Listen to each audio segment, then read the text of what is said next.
BYD is shutting down multiple factories 3 days per week, according to this rumor. It appears that the rumor is based on messages from inside the factory. And looking at some of the messages here, it appears that some factories will be shut down 4 days per week. This is, of course, a rumor, so maybe it will not turn out exactly like what it appears like, but this certainly makes a lot of sense because remember, earlier, BYD said that price cuts are promotions by some dealers, not official acts. Yeah, right. But that's how it always starts. We also know that delivery wait times have been shortened to varying degrees compared to last year.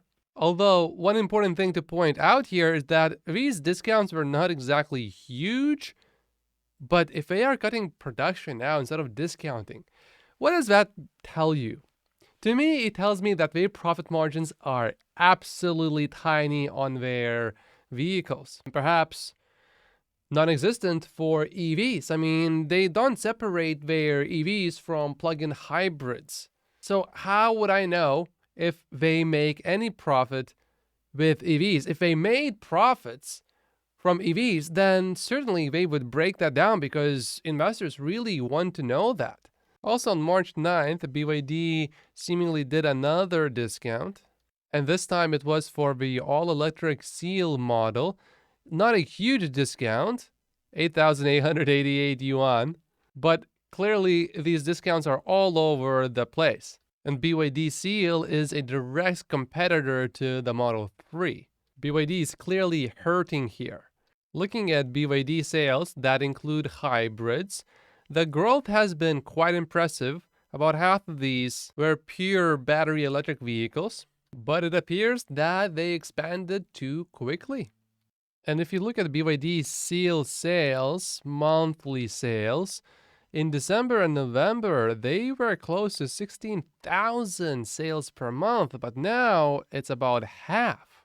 BYD Han is also somewhat similar, except it dropped more than by half. But what makes it worse for BYD is that BYD sends vehicles to dealers first, and that car is marked as a delivered car the moment it is in the lot of a dealer. So there is a little bit of a delay between what is actually going on and what we see right here. With Tesla, we know immediately what is going on. Here, not exactly, because these cars right here could still be sitting on dealer lots. Maybe they are all sold out. We don't know. If they are not, then this number could drop down even a lot more. And the rumor certainly suggests that that is the case. Let's go back to this rumor and see exactly what's going on.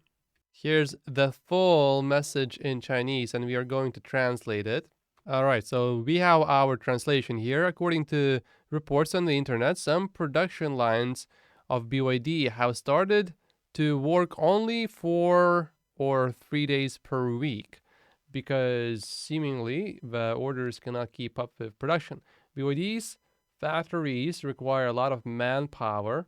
And watch this. The demand will definitely go on holiday. That has to be one of the best expressions I have ever heard. Demand will go on vacation.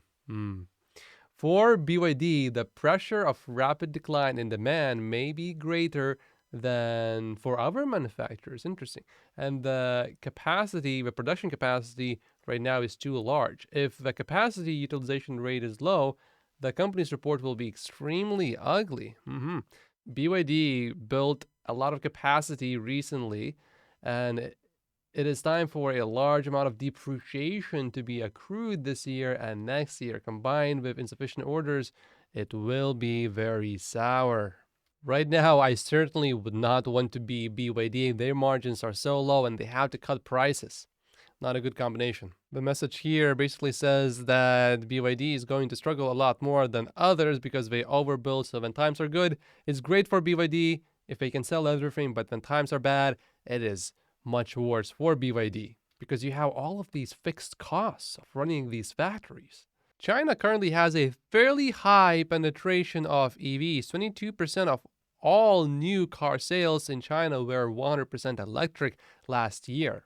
And some government incentives are going away, so naturally that will slow down the sales a little bit. And despite that, Troy expects that Tesla will have a record quarter in China, and the data certainly, when I look at this, yeah, that seems very likely. But other automakers seem to be struggling. We know that Charlie Munger loves BYD and not so much Tesla. I think that's him right now. For now, still keep in mind, this is just a rumor. This is not a final confirmation. Maybe they are just upgrading production lines. I mean, if they really were, and maybe they are, but they are upgrading the production lines because there is no demand. Otherwise, these vehicles would have just kept selling. We can look at their other models as well, and keep in mind, BYD sells a lot of hybrids, so this model does look better, but a lot of other models, especially compared to before, generally seem to have stagnated. Their super popular BYD Han is not doing that well. And when you look at their all-electric models, it's even worse. That picture just does not look good. My favorite one is BYD Destroyer that had its sales destroyed from its earlier peak. Keep in mind that January numbers may not be the most accurate to reflect the current situation because we had Chinese New Year in January, but we didn't have anything in February. So February is the month to really look at. Overall, if you include their plug-in hybrid sales, maybe it does not look bad, but if you only look at battery electric vehicle sales, not good. But the journey of BYD is certainly quite impressive. In 2010, BYD had 521,000 sales. That's quite impressive. And this is really how all other legacy automakers should have turned out, but they didn't. BYD was stuck at that number for a long time. Keep in mind, this includes internal combustion engine vehicle sales as well. And later, they really focused on hybrids, and now they are focusing a lot on pure battery electric vehicles. This growth certainly is quite impressive. I personally think BYD is not really doing anything wrong in a significant way. They have a strategy to grow extremely fast, and that could backfire potentially. But the problem, I believe, is more to do with the economy in the country than anything that they are doing specifically. And of course, BYD is expanding to important foreign markets as well. For example, they are launching 3 models in Uzbekistan. The average wage in Uzbekistan is about $300 per month. Almost enough to lease a Model 3. Not quite, but almost. This whole situation in China does leave a stronger possibility that we would see more subsidies in China, which I guess would benefit Tesla too. Maybe BYD, though, should not be that sad.